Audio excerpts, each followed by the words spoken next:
They said it was just land. To me, it was everything.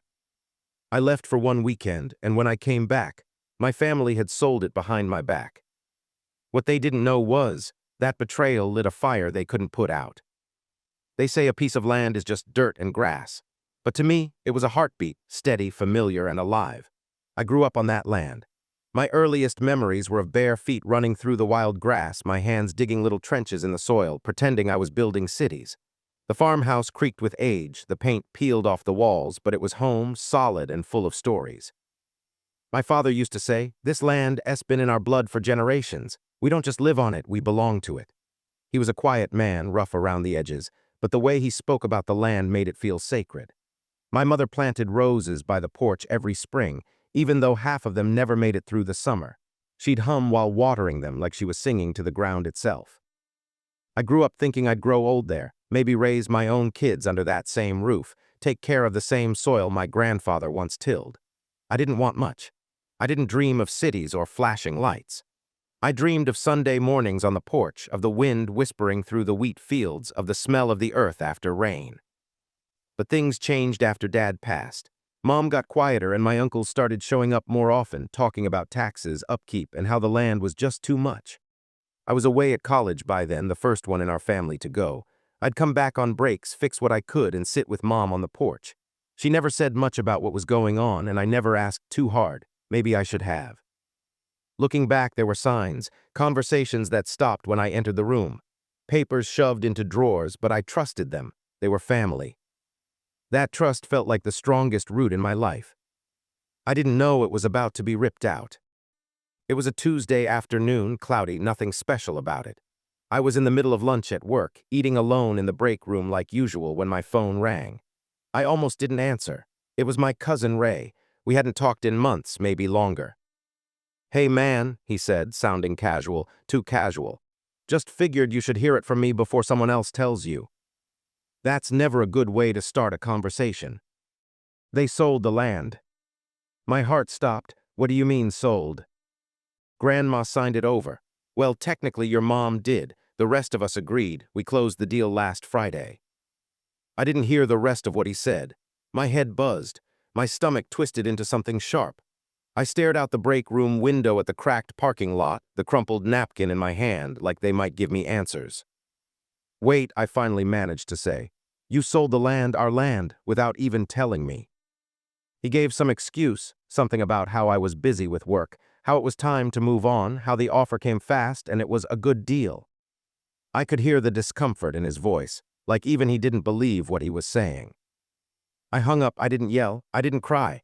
I just sat there, still as stone, while the room closed in around me. My chest felt tight, like I couldn't breathe. It wasn't just land they'd sold, it was home. They'd taken something that lived in my bones and handed it to strangers. I called Mom. She didn't answer. I called again, still nothing. I stared at her contact photo, the one where she was laughing in the garden, and I felt something crack inside me. That night I didn't sleep. I just kept going over it in my head again and again. The porch, the fields, Dad's words, all gone, no warning, no chance to speak up, just gone. And the worst part, I didn't even know who I was without that land. I drove home that weekend, the kind of drive where your thoughts are louder than the engine. My hands gripped the wheel the whole time, but it was my chest that felt like it would explode. I didn't know what I was walking into, only that I needed answers. I needed someone, anyone, to tell me it wasn't as bad as it seemed. When I pulled up to the house, the roses were gone. The porch looked bare, like someone had already started erasing what used to be ours. Mom met me at the door. She looked tired, older than I remembered. Her eyes didn't quite meet mine. "I was going to tell you," she said softly, stepping aside to let me in. "When?" I asked. "After the check cleared." She flinched at my words, but didn't argue. Just sat down in Dad's old chair like her legs couldn't hold her anymore. "It was too much," she said. "I couldn't keep up with everything after your father passed. Your uncles said it was the right time. They pressured me." "And you just agreed." My voice was shaking. "You didn't think I should have a say." She looked away. "They said you were building a life in the city. They said you wouldn't want it." That hit harder than I expected. They didn't just sell the land, they'd made a decision about me, about what I cared about, without even talking to me. Like my connection to this place didn't matter. Later that evening, I walked down to the edge of the property. I stood where the wheat fields used to sway and stared out at what was now just empty earth, soon to be construction. I saw Ray talking to one of the developers, laughing like it was just business.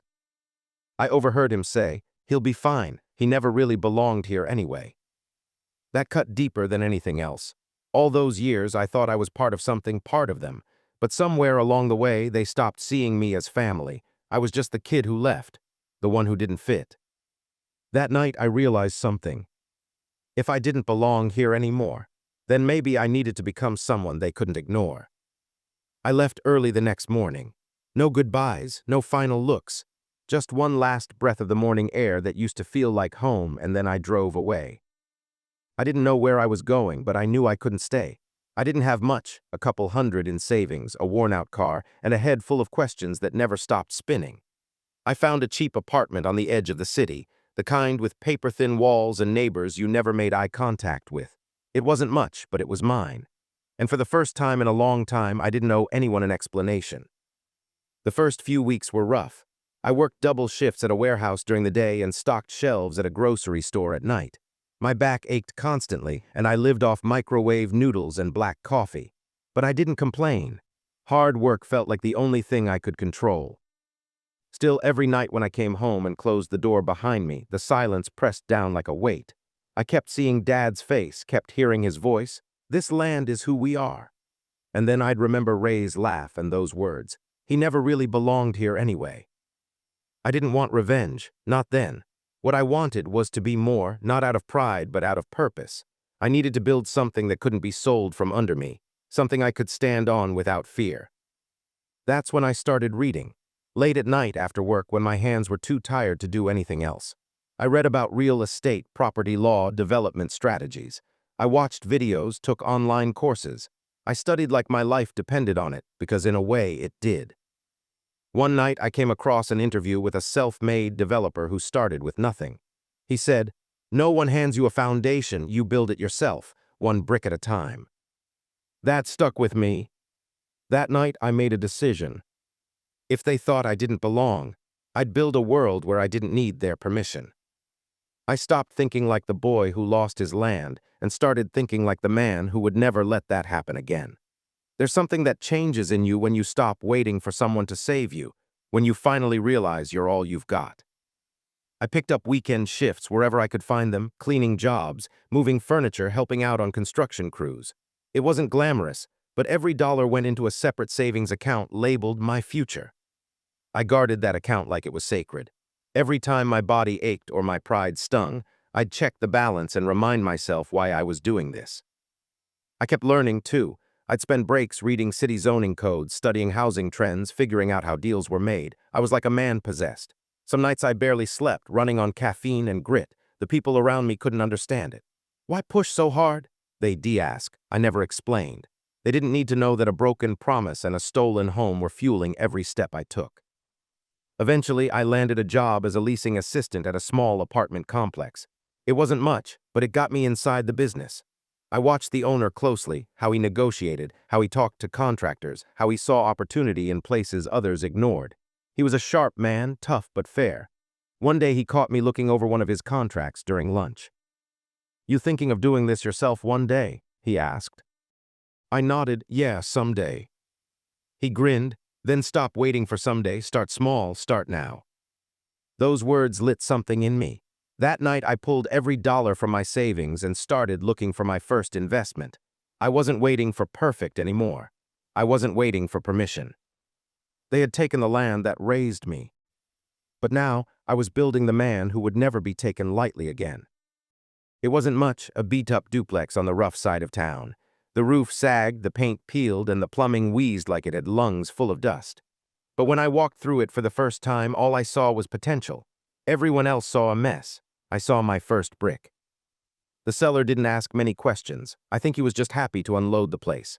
I used every dollar I had for the down payment and borrowed the rest with interest rates that made my stomach churn. But I didn't care. The minute I signed the paperwork, it was mine, really mine.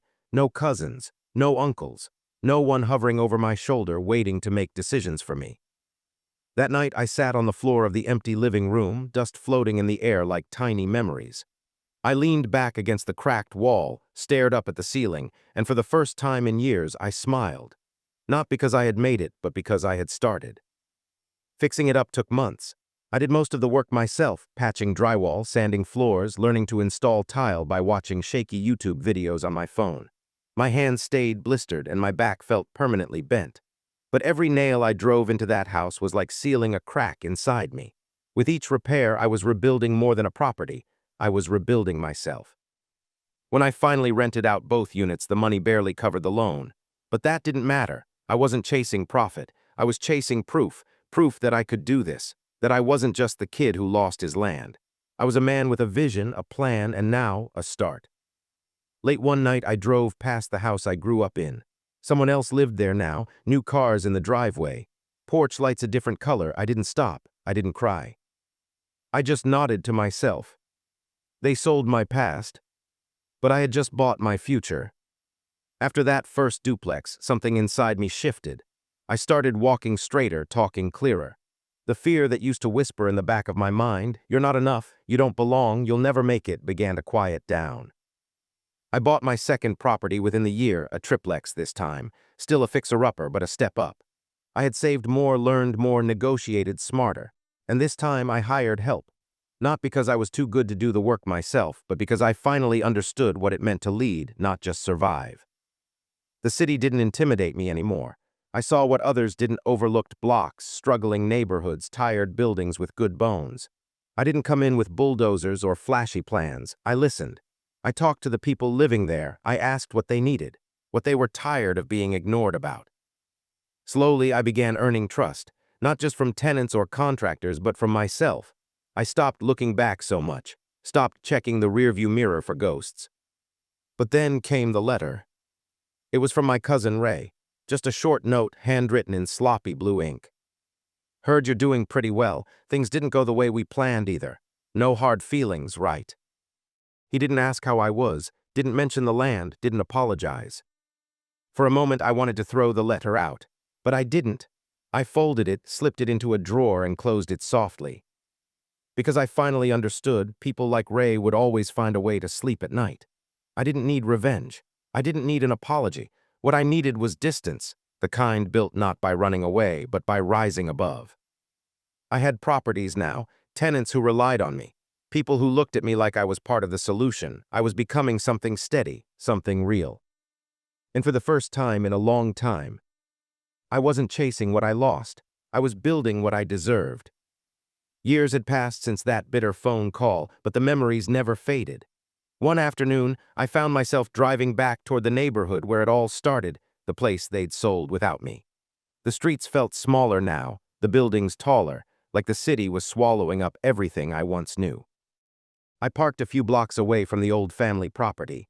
The new houses stood in neat rows, their yards manicured, the porches spotless.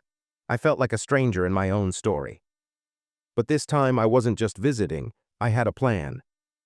I started quietly, reaching out to neighbors, learning their stories, understanding what they wanted, not what developers thought they needed. I talked about affordable housing, community gardens, safe spaces for kids to play. I listened more than I spoke. At first, they looked at me with suspicion, a young guy with city ways and promises. But I didn't expect trust to come easy. I showed up. I fixed broken fences. I helped paint a mural with the kids. I wasn't there to sell or build fast. I was there to belong. Slowly, the neighborhood shifted. People smiled more. Doors stayed unlocked a little longer. The land was no longer just dirt and grass. It was becoming a home again, not just for me, but for everyone. One afternoon, as I stood in the middle of a new community garden, a woman walked up, Mrs. Daniels, an elderly neighbor I'd seen but never spoken to. "You're making a difference," she said, her voice soft but steady. "Your father would be proud." Her words hit me harder than I expected. Maybe this wasn't just about reclaiming land or proving a point. Maybe it was about healing the wounds that never fully closed. I realized then that I hadn't just bought the neighborhood, I had inherited its heartbeat. As the months went by, the neighborhood began to change in ways that no money could buy. The old fear and suspicion slowly gave way to hope. Kids who once had nowhere safe to play were laughing in the community garden. Neighbors who barely nodded to each other were sharing dinners, stories, and dreams. It felt like the heartbeat of the place had returned. stronger, louder, and more alive than ever. I watched all of this and felt something I hadn't in a long time. Peace. Not the kind that comes from winning or owning, but the kind that grows when you truly belong. One evening, Mrs. Daniels invited me inside her home. She showed me an old photo album, yellowed pages filled with pictures of my family, the land, and the people who had lived here before me. She told stories about my father, his quiet strength, and how much the land meant to him. Hearing those stories was like hearing Dad's voice again. It reminded me that home isn't just about property or buildings. It's about the lives and memories we build, the connections we nurture. That night, I sat on my porch, looking out at the neighborhood I had helped rebuild. I realized I wasn't just the kid who lost his family's land anymore. I was the man who had bought back more than dirt and grass. I had bought back community, hope, and home. And maybe most importantly, I had bought back myself. It was a quiet morning when I stood again at the edge of the neighborhood, the one I'd once lost without a word. But this time, I wasn't the boy left out in the cold. I was the man who had built something stronger than land or legacy. I had built a future. Neighbors waved as I walked by, some stopping to chat, others just smiling from porches that felt like home. I passed the community garden where kids were planting new seeds, their laughter ringing through the air like a promise. I thought about Mom, about Ray, about all the family I'd lost and the family I'd found. It wasn't perfect. It hadn't been easy, but it had been real. It had been mine. I pulled out my phone and called Mom. "Hey," I said when she answered, voice steady but soft. "Hey, son," she replied, surprised. "I'm home," I said, and for the first time in a long time it felt true. She didn't say much, but I heard the weight lift from her voice. Maybe there were things left unsaid between us, wounds that might never fully heal. But we had something new now, a chance to move forward, not as the family that sold land behind my back, but as the family that could still grow.